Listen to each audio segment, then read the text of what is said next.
experiment here. There appear to be 3 different types of beer in this cooler. 6:45. I'm not going to do anything. I'm going to come back and record this at 9:45 and show you what's left. The only beer left, Bud Light. Not ideal. Not good. If you're Bud Light, OutKick founder Clay Travis with that experiment. Can't even give that shit away now, huh? No. Up that bad? That's insane. That's insane. Motherfuckers touching that beer like it's dick. You know, like I'm staying away from that fucking beer to turn you gay. That's deep, man. Hey, little social experiment and ouch. But like you better switch gears and do something. You said, damn. None. And I also saw a couple videos of folks going through the grocery store and all the other beers are gone, but all the 30s and 12 packs and 6 packs of Bud Light front and center. You know, it's like, look, you know, the boycott is real. I don't know who their PR is. They need to, you know, switch course immediately. What do you think the next play is? I saw that Budweiser had kind of switched their advertising back to like those big ass Clydesdale horses, America and freedom and all kinds of shit. Motherfuckers still aren't drinking it. They're going to need something. I don't know. They're going to need something. They may even need, you know, to dump a whole lot of money on that other dude who's trying, you know, the former president who's trying to run again. I don't. I think he could pull him back, man. I think he could pull him back out the mud. So, you know what every company does when they fuck up real bad? They get black entertainers. They get black people. You know, because that's where we're headed. You're right. I can see it coming, man. You're right. They'll try to market that shit to rappers. Yeah, they'll find that one who will endorse it and be like, it's you know, Bud Light is good in the hood. Yeah. Shit, I think you just gave them a free game. You just gave them free game. Now it's time to put 99 cents on the fucking the can. Still reserve style. Yeah, you know, they'll take it in the hood. You know, fuck it. A good time is a good time. I come across an article. Well, not an article. I came across Schlitz malt liquor today. I think it was you that sent me the. Yeah. And you know, I'm looking at the names like Schlitz. That's German. How in the fuck did that German brewing company end up with brothers rapping in dashikis? Mm-hmm. Yeah, mm-hmm. I couldn't make the connection. You know, it wasn't made to make a connection. It was just the state. It did what it was supposed to do at that time, and we were just, you know, it went right over our head how ignorant, you know, that whole marketing plan was. And like you just pointed out excellently, that Bud Light, all they got to do is get a couple knucklehead drill rappers or whatever, just rappers or anything in the hood, and guess what? They'll be back. You know, we saw all these shit company malt liquor companies sell to our demographic when we were kids. I mean, Old English 800, not a black brand. St. Ides, not a black brand. These aren't even black names. You know, they're not even Mickey's. Yeah.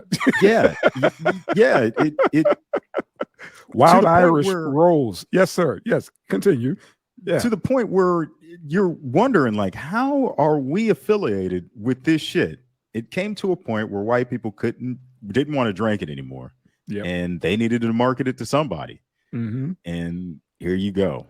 You know, it's that new thing that's been around forever. Y'all just ain't heard about it yet. That's it. It's you know, we had it, but now we don't want it anymore. So we'll give you the scraps, because it's literally the bottom of the barrel of the worst kind of fucking alcohol. But you know, Bud Light will take a page out of your book and pretty much start marketing to, just like other brands that were growing under a little bit. Nobody was wearing Reeboks, you know, until they endorsed AI, Mr. Iverson. He brought them out of the brink, you know, and made them fashionable fucking Reeboks. You know, Yeah. Fila did the same thing with Grant Hill. You know, when he came back out, made them relevant again. That's what they do. Nobody markets this stuff in the inner cities, you know, like we do. But they come in with this big old brand. Yeah. There was in so the Navy is having a problem recruiting. Okay. And this was in the news about 2 weeks ago that the Navy is going to fall short in their recruiting about 8,000 sailors. So they have enlisted the help of a transgender sailor to boost recruiting in the Navy. Here, it sounds so fucking off, but like the U.S. military is having a really difficult time. Number one, finding individuals that are willing to join after we spent, 2, damn near 3 decades at war. And on top of that, finding people that are physically fit enough to pass the initial entrance, because they put you, they put you to the literal tape if you can't, if your numbers on that scale aren't right. And we have a generation that grew up on the fucking couch playing video games and aren't interested in getting sunlight. Yeah, these motherfuckers are not in physical shape to do anything. So now we have the trans community and the trans spokesman trying to get generation who gives a fuck into the Navy. So they really trying some village people shit now, huh? Yeah. Yeah. Weird place that we're in. Here, I got it. This one's from the Daily Mail. Is this the Navy's Dylan Mulvaney moment? Drag performer Harpy Daniels is Navy's new digital ambassador in a bid to boost the recruitment that set the shortfall by 8,000. Yeoman second class Joshua Kelly, whose stage name is Harpy Daniels. And we grew up in the era where, don't ask, don't tell. Don't tell. Yeah, that was Clinton. Yeah. Now it's just come as you are. No pun intended. But yeah. This is going to be weird. This is going to be extremely weird. Like I said, man, we're living in a different time where Bud Light has, transitioned. So I wouldn't put it past the Navy or any branch to try to boost, because you still need body, no matter what, if we have wartime or not, you still need, enrollment. We still got guys stationed, all over the globe. So yeah, those guys will be retiring, and yeah, so that's how that goes. Granted, I am not, I'm not the guy to make bold statements like this, so I'm not the expert on any of this, but considering that over the last couple of wars, we saw more contractors than we did actual fighters, military. Gotcha. Actually enlisted military members. And over the last 20 years, we saw the increased usage of drones. Yep. And then over the last 2 or 3 years, we're starting to see autonomous drones. AI, baby. China just got a fleet, and they said they're teaching other drones. They're pretty much they're developing on their own, and they got a whole fleet, and they're trying to reel it in, but it's already out. It's like drones teaching drones. It's crazy. I saw that maybe last month. How China has they pretty much has the market locked up on AI drones. Like you don't even need bodies. Just give them, they don't even need the coordinates. They come up with it on their own. So put that in your pipe. God damn. Yeah. You get some downtime. Check that out, man. About those drones teaching other drones. Fully autonomous. I remember in the I want to say it was the 1990s, the DMZ in between the Koreas, North and South Korea, they had an automated Gatling gun.